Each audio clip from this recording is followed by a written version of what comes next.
ঢুকছিল কি জন্য? এখন মরণ। বিশাল পাথরের খণ্ড এসে গুহার রাস্তাটা বন্ধ করে দিয়েছে। তিনজন গায়ের যত শক্তি ছিল ধাক্কায়ও পাথর সরাইতে পারে না। হাই হাই, অক্সিজেন ভিতরে যা আছে আধা ঘন্টা শেষ হয়ে যাবে। কি করে বাঁচবো? বাঁচার উপায় নাই। চিল্লা ফাল্লা শুরু হয়ে গেল, কান্নাকাটি শুরু। একজন বলে, তোমাদের জীবনে কার কিনে কামল আছে, যেই না কামলটা আল্লাহর ভয়ে করছিলাম, এটার ওসিলা দিয়ে দোয়া করে দেখো কিছু হয় কিনা।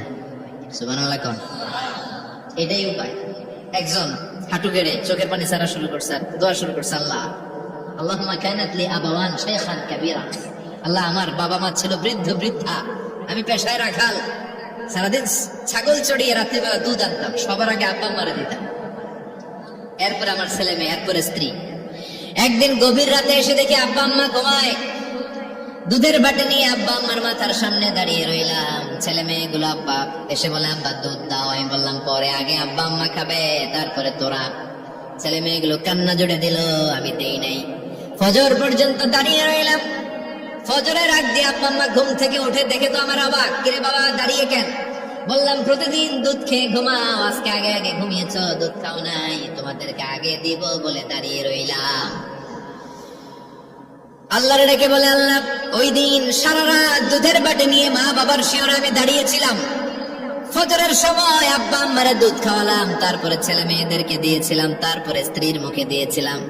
ও মাবুদ, ওই দিনের এই কাজটা আমি দুনিয়ার কাউরে খুশি করার জন্য করি নাই, শুধুমাত্র তোমার খুশি ছাড়া।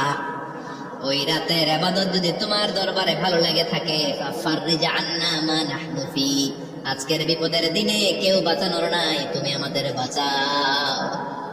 ফানফাজারাত, মুহূর্তের মধ্যে 1/3 বিশাল পাথর খণ্ডটা 1/3 ডান দিকে সরে যায়, এক পাশে সরে যায়। সামান্য আলো বাতাস ঢুকতে আরম্ভ করল। এখন বাতাস ঢুকে, এখন বেঁচে থাকতে পারবে এই নিশ্চয়তা হয়েছে। সুবহানাল্লাহ কোন।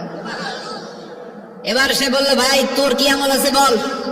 দ্বিতীয় জন হাঁটু গেড়ে আবার চোখের পানি ছেড়ে আল্লাহরে ডেকে বলে, মাবুদ আমার এক চাচাতো বোন ছিল, কানাত লি ইবনাতু আম জামিলা ওয়া কুনতু উহিব্বুহা কাআশাদ্দি মা ইউহিব্বুর রিজাল আন-নিসা।